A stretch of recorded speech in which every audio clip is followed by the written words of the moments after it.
Hola amigos, muy buenas noches, bienvenidos a otra nueva edición de Abogado Responde. Estamos aquí en Televisión de Ferrol y tal y como les prometimos la semana pasada, pues justo en este programa, aunque pasados unos días del Día de la Constitución, le vamos a dedicar el programa que se merece, ¿no? Nuestra Carta Magna. No es que esté pasando en sus mejores momentos la Constitución, o precisamente por ello, pues tenemos un poco que celebrarla, exaltarla y ponerla en valor más.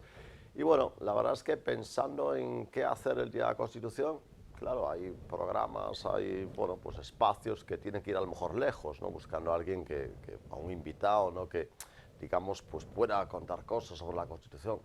Pero es que Televisión de Ferrol pues tiene muchísima suerte, ¿no? Porque hay una ferrolana que estuvo ahí en las primeras Parlamento, en esos momentos en los que se gestó la Constitución. Entonces, ¿para qué vamos a ir más lejos? Si tenemos a Nona Inés Vilarillo. Muy buenas noches, Nona. Buenas noches, Juan, y buenas noches a toda la audiencia y los televidentes, porque aquí nos oyen y nos ven. Nos oyen y nos ven, exactamente, Nona. Muchas gracias. Efectivamente, Metro FM también emite nuestro programa. Bueno, pues Nona, la verdad es así, ¿no? No hay muchas localidades de España que puedan presumir de tener, pues que han nacido en su ciudad o en su pueblo, unas personas que han estado ahí, personas, y bueno, pues ahora que tanto se pone en valor, ¿no? Como dicen los cursis, el tema de la mujer y tal, pues no necesitó ninguna cuota, ninguna cosa rara para ser diputada, lo fue por méritos, como todo lo que he hecho en la vida, y bueno, yo no sé, la verdad con Nona, desde la última vez que estuvo aquí, se nos han ocurrido tantos temas, ¿no? Y la verdad vamos a tener que condensar, porque han pasado muchas cosas y la verdad podemos decir que no buenas, ¿no? Para empezar, vamos a hacer un pequeño homenaje a la Constitución que tanto yo creo que fue un placer, ¿no? Un auténtico privilegio, ¿no? Estar en esos momentos. No, es una pregunta, no es una afirmación. Supongo que estar ahí en aquello que cambiaba, ¿no? La historia de España, bueno, eso tiene que ser, ¿no? Algo Mira, embriagador. yo lo primero que quiero hacer es darte las gracias por contar conmigo, porque si algo hay que yo creo que todavía puedo hacer, es contar una y mil veces lo que significó aquella aprobación de la Constitución, en las circunstancias que estaba viviendo España y todo lo que significó, ¿no?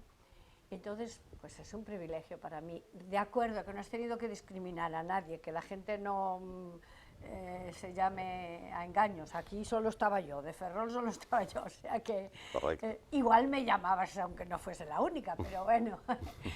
Siempre es un placer tener a Nona. Pero bueno, pero que la gente lo sepa, ¿no?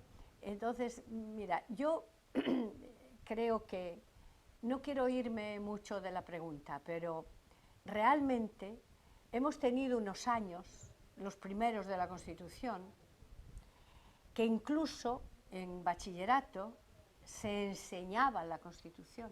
Es decir, a los chicos se les explicaba y a las chicas.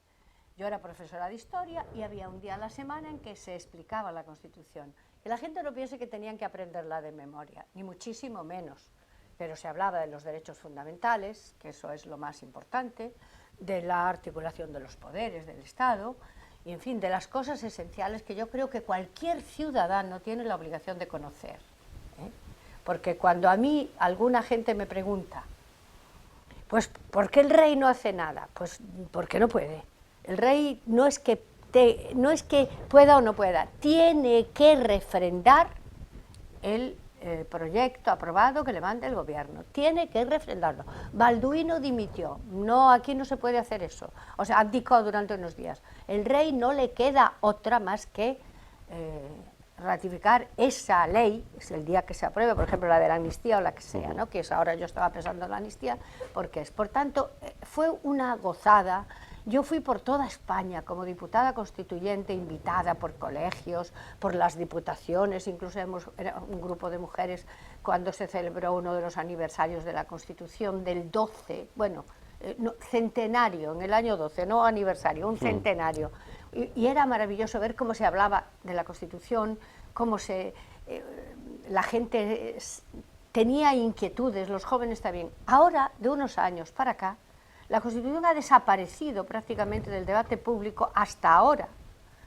Y no sé, los niños y las niñas no saben nada de la Constitución. Parece ser, que al menos en Galicia acabo de escucharlo, que se va a volver a implantar una asignatura que la gente no lo sabe, pero que ya incluso antes de la Constitución, Adolfo Suárez, siendo presidente del gobierno, había establecido en el currículum, que entonces era único para toda España, una asignatura de derechos civiles, de funcionamiento del Estado y tal, que estaba pensada en su día para cuando se aprobase la Constitución, incluir también la Constitución. Por lo tanto, a mí me gratifica mucho que, aunque sea por un motivo lamentable desde mi punto de vista, como es la ley de amnistía, la Constitución vuelva a estar sobre la mesa y que haya personas como este programa y programas que todavía piensan que tiene una audiencia hablar de la Constitución. Por supuesto, y nos sentimos orgullosísimos de tenerte, Nona, aquí, y por supuesto de hablar de la Constitución. Pero si te parece, antes de llegar a amnistía, que por supuesto yo... No tengo ningún interés, no, solo lo decía porque... Por decir, sí, bueno, sí. ¿se vuelve a hablar de la Constitución? Pues estupendo. Claro, pero digo, a ver, esto del orgullo de participar en esto y del orgullo de la época del constituyente, incluso la época de la transición, esto hasta hace poco era así, es decir, la reflexión que estamos haciendo de lo bonito que fue aquello, hasta hace unos años era un consenso absoluto, es decir, nadie se atrevía a cuestionar, pues, esa gran época, el valor que tenía eso, pero de repente, desde hace un tiempo reciente, parece que todo aquello está mal. Es decir, no tanto la transición, pero sí la propia Constitución no, digamos, no sirve, es un texto que no sirve, hay que, digamos, hacer una especie de revanchismo, ¿no? ¿Qué crees que ha pasado para que, hombre, no toda la sociedad, afortunadamente, pero una parte de la sociedad haya decidido, o no sé si una parte más o menos grande, pero una parte haya decidido que de repente hay que avergonzarse de aquello, nada vale, todo hay que cambiarlo? ¿Qué ha pasado? Bueno, las cosas no suceden por casualidad. Yo creo que una de las primeras consecuencias del 15M, que inicialmente nos puede haber parecido a todos, a mí al menos me lo pareció, como un movimiento que refrescaba la vida política, llamando la atención sobre ciertas cosas que parecían dormidas. Pero cuando efectivamente el 15M llega al gobierno, hemos visto la verdadera cara, no solamente del 15M, sino también de una parte del PSOE, que tampoco hay que asombrarse tanto. Históricamente el PSOE ha sido un partido que tuvo siempre varias almas, y una de ellas era, si no era independentista, casi. Y por supuesto... el PSC. Claro, es que el PSC nunca fue PSOE. El PSC, y los que los conocemos bien, sabemos cómo eran, que no es una crítica, bueno, yo puedo criticaros, pero lo que estoy haciendo es una descripción, ¿eh? Claro. Pedro Sánchez y el PSOE sin los votos del PSC no podría llegar al poder en estas circunstancias, por lo menos. Pudo llegar Felipe González desde una socialdemocracia auténtica, renunciando al marxismo, y ojalá volviésemos a tener socialistas como Felipe González. Pues eso es lo que ha pasado. Se ha tomado el poder para, desde el poder, cambiar la historia, cambiar el relato histórico. Un revisionismo. Exactamente. Y entonces, pues, ¿qué es lo que se hace? Lo más fácil. En primer lugar, tomamos las instituciones, como podemos, pero vamos tomando las instituciones. Si no hace falta que los catalanes se vayan de España, si están echando a España de Cataluña desde hace ya bastantes años, con una cierta pasividad también del centro y de la derecha, eso hay que decirlo, que quizá no vieron con toda la gravedad que venía lo que venía. Y ellos, al menos, yo creo que Podemos fue coherente.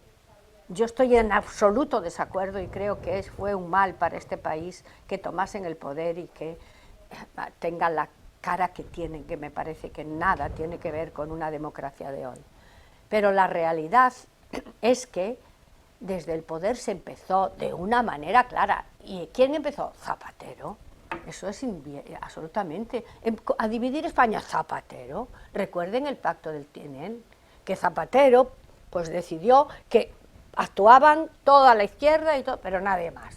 Se excluía al Partido Popular, que era entonces...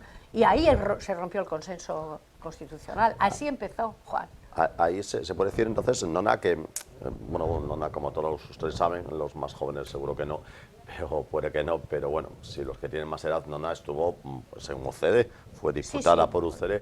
Entonces, en esas negociaciones que UCD tuvo que hacer muchas negociaciones con el PSOE, no reconoces, ¿no?, a esos socialistas con los que tuviste tú, Nona, la oportunidad de negociar, no hablar, negociar, porque los pactos UCD-PSOE, entre otras cosas, para las constituciones, las comunidades autónomas, fueron clave. Fueron Mira, auténticamente clave esos pactos. Tú no reconoces, digamos, a tus interlocutores de esos años, no los ves ahora. yo a los interlocutores de esos años los reconozco porque afortunadamente los que están vivos, que son muchos, hablan todos como puedo hablar yo. A quien no reconozco es a toda la enorme la cantidad de millones de españoles que han votado sabiendo de sobra que el presidente del gobierno, aunque decía que la amnistía era constitucional, sabíamos todos que la iba a plantear. Parece que, y quien dice eso dice otras cosas. Si se ha distinguido por algo Pedro Sánchez es porque no se le puede creer absolutamente nada de lo que dice, hoy está absolutamente contrastado. Pero yo pienso en Felipe González, en Paco Vázquez, en Alfonso Guerra, en Rodríguez Ibarra, en Emiliano García Paje. Bueno, te podría nombrar docenas y docenas, o Virgilio Zapatero, no digamos nada de Nicolás Redondo, Terreros, Dios mío, de Joaquín Leguina, pero vamos a comparar a aquella gente con los que hoy tienen el timón de la nave. Bueno, de hecho decía Felipe González, decía, hombre, Nicolás Redondo Parre, siendo diputado, me hizo una huelga general, no se me pasó por la cabeza el echarlo del PSOE. Por supuesto. Pero él dejó el acta, que todo hay que decirlo eso, o sea que... Claro, pero nadie lo echó No, el partido, por nadie supuesto, se atrevió a decirle tú no pintas supuesto nada que aquí no. en el proyecto. Entonces yo claro que no... Bueno, yo soy profesora de historia, por lo tanto mi obligación es conocer la historia. Y esa cara del PSOE existió siempre. O sea, no es nueva. No, esa cara del PSOE existió siempre. Indalecio Prieto, Largo Caballero, para simplificar, es decir, Dios mío, Indalecio Prieto, pues el diálogo, el consenso, digamos que la moderación, y podría nombrar a otros, Largo Caballero y tantos otros, es decir, es que Negrín, estamos... ¿no? Claro, entonces tú en el momento, porque aquí hay otra cosa que se cuenta como se quiere, nadie pide que la Constitución sea intocable. La Constitución tiene en su propio cuerpo la regulación de cómo se modifica la Constitución. Pero con consenso, claro. Claro, pero hay que tener unas mayorías agravadas, porque si no, tendrían que contarle a la gente qué fue el siglo XIX en España, cómo las constituciones al final acabaron en una guerra civil por culpa de toda esa inestabilidad. Duraban poquito. Nada, lo que duraba el gobierno que las promovía, porque eran del gobierno que las De promovía. turno. Entonces, cuando se habla con esa ligereza, conseguir el pacto constitucional costó mucho y también costó sangre, porque todos nos olvidamos de que alrededor de todo estaba ETA y que cada día casi nos levantábamos con un atentado, al menos cada semana. Y aquello fue muy duro, porque no es lo mismo negociar con una España tranquilizada como con una España que aún tiene brotes en los que dice, pero ¿cómo consienten esto? Ni democracia, ni constitución, ni nada. Y así pasó el 23F, lo que pasó. Por lo tanto, fue muy duro y fue muy difícil. Y es vergonzoso que hoy se quiera cambiar el relato contando no sé qué historias. ¿Hay cosas mejorables en la Constitución? Mejórense, pero con consenso para no cometer los errores históricos que se han cometido. Porque volviendo al consenso, Nona, efectivamente la Constitución se aprobó con un gran consenso, haciendo renuncias todos, todo el mundo hizo renuncias, desde la derecha, el centro, izquierda, nacionalismo, todo el mundo participó, ¿no?, para que hubiese un texto consensual, ambiguo, pero bueno, consensual. Es que si era muy definido, Claro. no iba a ser consensuado. No se firmaba Pero bien. desde luego lo que no permite son algunas cosas que ahora está muy bien que sea tan difícil cambiarla, en algunos aspectos. Menos mal. Sí, pero hay un peligro, ¿no? Porque, por ejemplo, cosas que nadie cuestionaba, que tuviese que haber consenso, como la renovación del Consejo General Prejudicial, ya se está planteando que se puede hacer sin ella. Es decir, el propio gobierno está planteando la posibilidad de cambiar la ley y hacer el propia renovación del Consejo sin consenso. Esto sería inimaginable, ¿no?, en aquellos años. Esto quiere hacerlo, y ya lo intentó. porque realmente la ley ya se cambió varias veces, ¿eh? Sí, Si la hubieran sí. dejado como la hizo al principio, perdón, la UCD, Sí, pues hubiese estado antes de la mucho renovación mejor. del 85, antes de la reforma 85. Estaría muy bien, pero bueno, vamos a dejarlo. O sea, pero es que ahora, Pedro Sánchez ya lo intentó, pero ¿sabes lo que tenemos? No van a poder cambiarlo en el sentido que quieren, pero porque Europa ahí sí que ha puesto pie en pared. Ellos tenían un proyecto ya a punto de enviar a las Cortes para que se cambiase la mayoría por la que se eligen los miembros, que le corresponde elegir al Congreso y al Senado, ¿no? Por lo tanto, yo tengo bastante tranquilidad en el sentido de que sí, Pedro Sánchez, ahí sí que yo no sé lo que hará la Unión Europea con el resto de las cosas, pero si intenta cambiar la mayoría de la elección de los miembros del Consejo General del Poder Constitucional, del Poder Judicial, en el sentido que quieren hacerlo, porque eso ya es una colonización, es lo único que le queda por colonizar. Y no es menor ese tema, el tema judicial. Importantísimo, es importantísimo para el Tribunal Constitucional. Y luego, pues claro, el Tribunal Constitucional está como está, y hay un hecho que a mí me parece muy grave y que la gente también debe saber. El Tribunal Constitucional no es un tribunal, no está en el Poder Judicial. Se llama Tribunal Constitucional, pero no pertenece al Poder Judicial. Su misión debería ser y reducirse exclusivamente a decir si una ley vulnera o no, es alegal, por así decirlo, ilegal. No a entrar en otras discusiones y en otras disquisiciones. Pero me temo mucho que la mayoría que tiene el Tribunal Constitucional pues es muy peligrosa para este país, porque ya hemos aceptado que todo se puede cambiar, lo que hacen las repúblicas bananeras. También ganó Hitler las elecciones. Y además es otro peligro, y permítame que lo diga, aunque me alargue un poco. Yo se lo digo a ustedes fundamentalmente, el PSOE no ganó las elecciones, ¿eh? El PSOE perdió las elecciones, y las perdió de manera clarísima. Ahora, si se suman los votos de los otros como si fuesen míos, claro, pero ¿para qué? Se suman porque uno está dispuesto a pagar lo que pidan por ellos, pues así lo hace cualquiera. Pero el PSOE no ganó las elecciones. Y yo he oído que incluso en el libro que escribió el presidente se dice, ganamos las elecciones gracias a... Pero no ha ganado las elecciones. Es la primera vez en la historia de la democracia, de esta democracia española, que gobierna la lista que no ha ganado, pero eso incluso es legítimo, ¿eh? Si yo eso no lo discuto, lo que no puede ser nunca legítimo, por muy legal que sea, es gobernar a fuerza de pagar un precio, porque es absolutamente infumable. Que no solo es la amnistía, ahora no. Sí, hay más cosas. Mira, Nona, yo supongo que cuando pues tratáis de consensuar el texto constitucional en esos primeros años, primeros pasitos que va dando el Parlamento, que va dando la Constitución, yo creo que estaba en la mente de todos que entraríamos en la Unión Europea. Por supuesto. Bien, yo no sé, Nona, si os podíais imaginar que algún día la Unión Europea sería una especie de protección frente a desmarres del gobierno. Digo, por lo que está ocurriendo ahora, ¿no? Que es continuamente se está ocurriendo en la Unión Europea a ver si frena la amnistía, a ver si frena la renovación del Consejo. Es decir, ¿se os llegó a pasar por la cabeza que la Unión Europea, lejos de, digamos, de servir para modernizarnos y mejorar económicamente y tal, que llegase a ser como una especie de escudo frente a desmarres del gobierno, es decir, un auténtico control al gobierno? ¿Eso lo llegasteis a imaginar? No, yo no sé los demás, pero no, porque además, mira, cuando se inició su trabajo el Tribunal Constitucional, hay ejemplos múltiples de que el verdadero protector de que estas cosas no pudiesen pasar era el Tribunal Constitucional. Claro, eso se creó. Y ahí está pues el presidente, que hasta se marchó por discrepancias absolutas, por los intentos de manipular luego siempre, pero todo tiene también un límite, ¿no?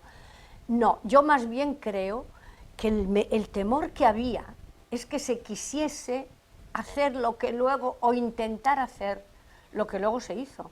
Un golpe de Estado, no uno, aquí se han hecho dos. Uno lo están pagando, y poco me parece el del 23F. Lo que no imaginábamos de ninguna manera es que era desde dentro de la propia España, haciendo un ejercicio increíblemente digamos que defendible para mí, yo creo que es que no se puede defender después de haber intentado dar un golpe de Estado, de haber proclamado la independencia, se proponga primero unos indultos y luego una amnistía. Eso no lo pudimos imaginar nunca. Por eso cuando se discutió la Constitución, los constituyentes se negaron a poner nada de la amnistía en la Constitución. Eso es así lo que se dice que se planteó, pero no se quiso poner. Claro que se planteó, se discutió, no se quiso poner para nada. Y ahora, si no está permitido un indulto general, que es lo menos, ¿cómo va a estar permitida una...? Pues no sé, habrá miembros de la Judicatura que estén dispuestos a defender eso. Pero entonces ya entramos en que si ya no podemos confiar en la justicia, si ya cualquier cosa se puede hacer, pero yo, repitiendo, porque quiero volver, que es una pregunta muy pertinente, yo te aseguro que después del sacrificio que hicieron algunos, que yo he visto a gente llorando cuando se votó, por ejemplo, la monarquía, ¿verdad? Pues pero votándola, ¿eh? Porque en estos momentos históricos todos tenemos que renunciar. Y aun que no sean estos momentos históricos, como eran, me refería a aquellos, también hay momentos y leyes en la vida de un país que serán un fracaso siempre si no llevan detrás una mayoría cualificada. Un amplio consenso. Es imposible. Nona, es un placer, pero tenemos que ir ya acabando. Una última pregunta, si te parece. ¿Cómo crees que acabará todo esto? Es decir, ¿tú crees que al final la ley de amnistía se aplicará, tendrá unos efectos devastadores o será frenado por la Unión Europea o el Tribunal Constitucional? ¿Cuál es tu pronóstico, digamos, para esta situación en la que ya estamos inmersos? Esta semana pues ya se ha admitido a trámite la proposición de ley sobre esa ley de amnistía. ¿Cómo crees que acabará esta película? Es decir, ¿acabará bien, ¿no? De alguna forma, ¿no? Pues, según muchos juristas es claramente inconstitucional en fin, o seguirá, se aplicará y tendrá pues igual efectos pues muy perjudiciales, ¿no? Incluso en términos de convivencia, ¿no? Que se dice. ¿Cómo crees que acabará la historia, Nona? Yo te digo, lo que yo quiero es que acabe bien. Sí, pero ¿tu pronóstico cuál es? Ahora te lo digo. Yo quiero que acabe bien y que quienes la promovieron, una vez que se tramite y se conozca la oposición que se va a conocer, porque aunque no se pueda llevar, aunque el Tribunal Constitucional la declarase constitucional, hay otros recursos se retrasará más, pero bueno, la amnistía para los que se la van a dar ya no tendrá remedio, como no se presente el Tribunal Supremo la cuestión que puede presentar ante el Tribunal Europeo, claro.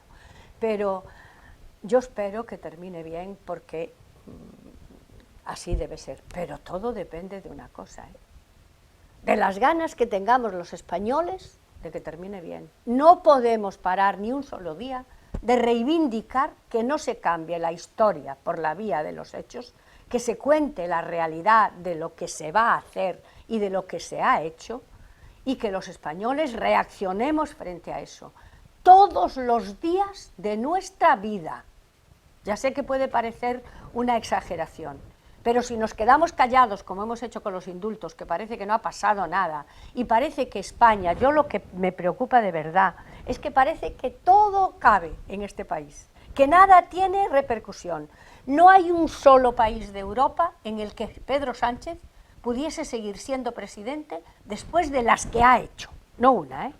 Y el propio Zapatero, después de lo que nos ha hecho, como embajador por ahí de una parte de España, porque cuando uno es embajador de España tiene que serlo de todos, no de una parte, a favor de una causa, y ahora nombrado mediador por la Generalitat, mediador Zapatero, el hombre más parcial del mundo en relación con lo que se está discutiendo. Por lo tanto, tengo la sospecha, y lo siento mucho, de que no vamos a tener el coraje y la fortaleza de resistir, aunque sea 4 años, hasta que podamos de verdad hacer que el Tribunal Constitucional sea un auténtico Tribunal Constitucional y los tribunales de justicia recuperen la independencia que han perdido. Y no digo solo por hoy, también por anteayer, que hubo muchos apaños con los tribunales de justicia, con los órganos superiores de los tribunales de justicia. Yo tengo esperanza porque no se han cargado el nombramiento de Dolores Delgado, el de la presidenta del Consejo de Estado, y yo he oído a algún socialista decir que no, que anulan el decreto, pues hacemos otro. Y mientras tanto sigue. Entonces, claro, si esta dinámica se genera, no tiene una respuesta, pues claro que acabaremos todos. No te preocupes que no acabará la democracia, porque se seguirá votando. Y la gente cree que como va a votar, y vamos a votar como la manada de corderos, que sigue la democracia. No, la democracia es mucho más que eso, y de verdad que está en peligro. Bueno, pues Nona, muchísimas gracias. Nona, como siempre, ha sido clara y eso se lo agradecemos. Ya saben que aquí en El Abogado Responde, pues obviamente nos hacemos ecos de cosas que tienen una vertiente jurídica y no ponemos ninguna cortapisa, sino Nona ha sido como siempre muy clara y ha sido como siempre un enorme placer. Muchísimas gracias, Nona, por estar aquí. Muchísimas gracias a todos ustedes, ¿sí? Y muchísimas gracias por las gracias que me dan en la calle, que lo digo siempre. No saben cuánto me animan. Cuando me ven, no digo que nos vean todos, pero algunos desde luego nos ven. Y eso te lo puedo asegurar. Muy bien, gracias. Muchas gracias. Bien, amigos, buenas noches. Pues hasta aquí ha llegado El Abogado Responde. Nos vemos la próxima semana aquí en Televisión de Ferrol.